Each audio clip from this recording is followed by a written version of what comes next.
Good evening, everybody. It's 6 o'clock. And before we have roll call, we do have a notification of remote participation. Mike. Yeah, thanks, David. Pursuant to Assembly Bill 2449, I'm participating remotely due to just cause, specifically due to caregiving need for a family member.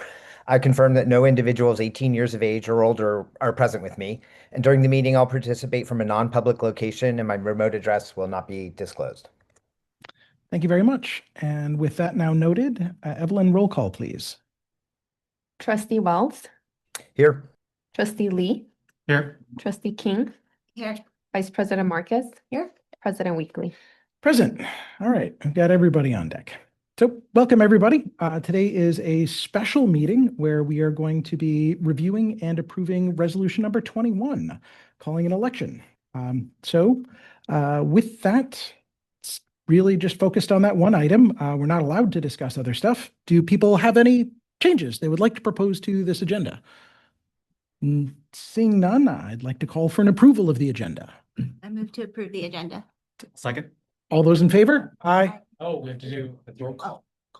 Oh, yes. Let's take votes now for the approval of the agenda. Trustee Wells, Aye.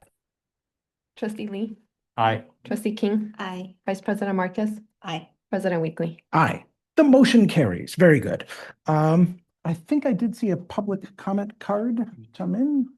Okay. Wonderful.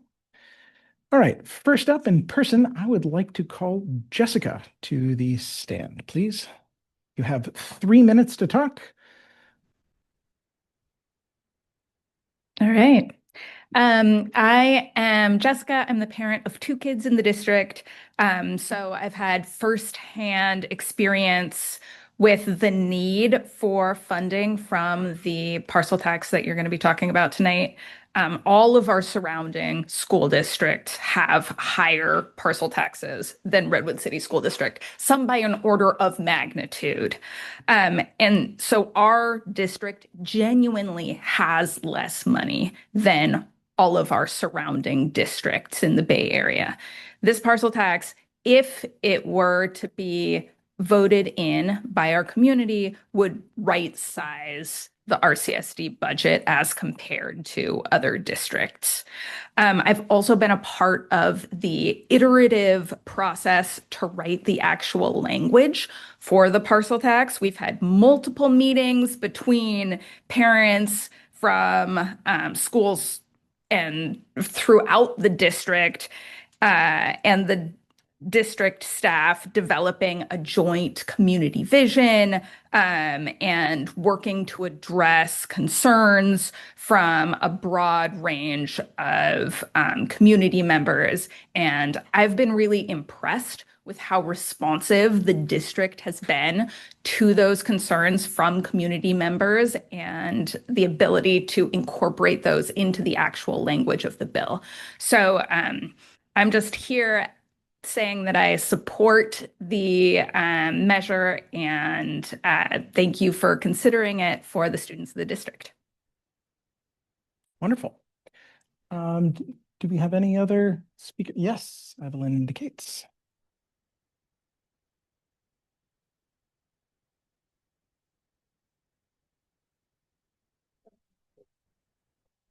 All right. L. Kolkar, you've put in a comment card, and now is your time to speak. If you can unmute yourself. Hi, thank you for hearing me. I just want to echo Jessica's remarks and encourage the board to put this parcel tax on the June ballot. If it does pass, it would just greatly benefit all of the Redwood City schools and just be very, very, very valuable to all of the children and the families that RCSD supports. Thank you. Thank you so much. Do we have other online comment? No more comment cards. All right.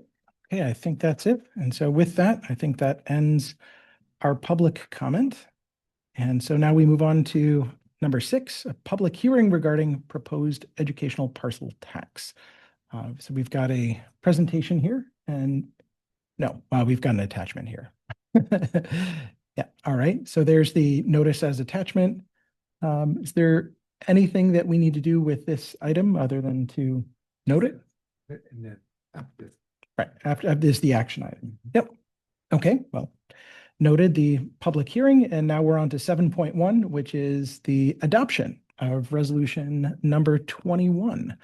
So I think this is the point where we talk as a board about the proposed resolution.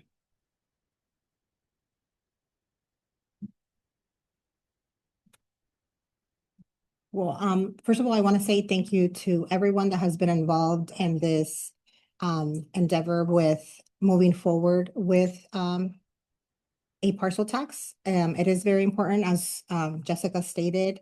It's sad to know that some districts are less fortunate than others, and I think it's just unfortunate, and that's just the way the funding works. I look forward to this parcel tax. It will benefit our district. One thing to point out is obviously for all the senior citizens, they would be exempt from this. I do know that a lot of people may find,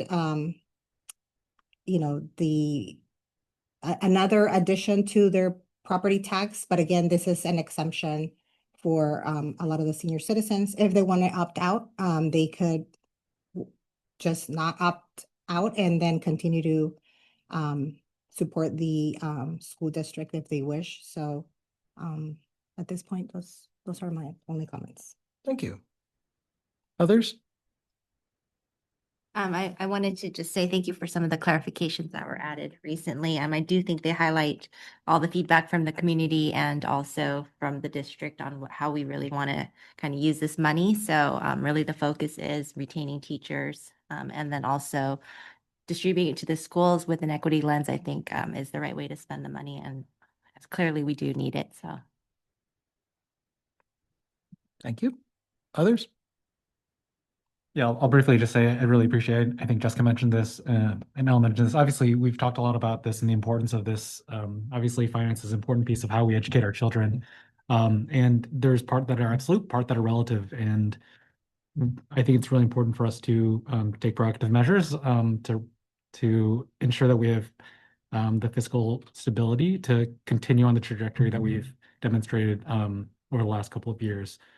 We're making great progress, and I think it's really important for us to ensure that we have stable funding to do that. So generally, I'm really supportive. I will also just say that I think the same way that Jessica mentioned that very appreciative of the district being responsive. I think it's worth calling out that the community has really been super engaged, and I think that's really helpful at demonstrating that this is an initiative that is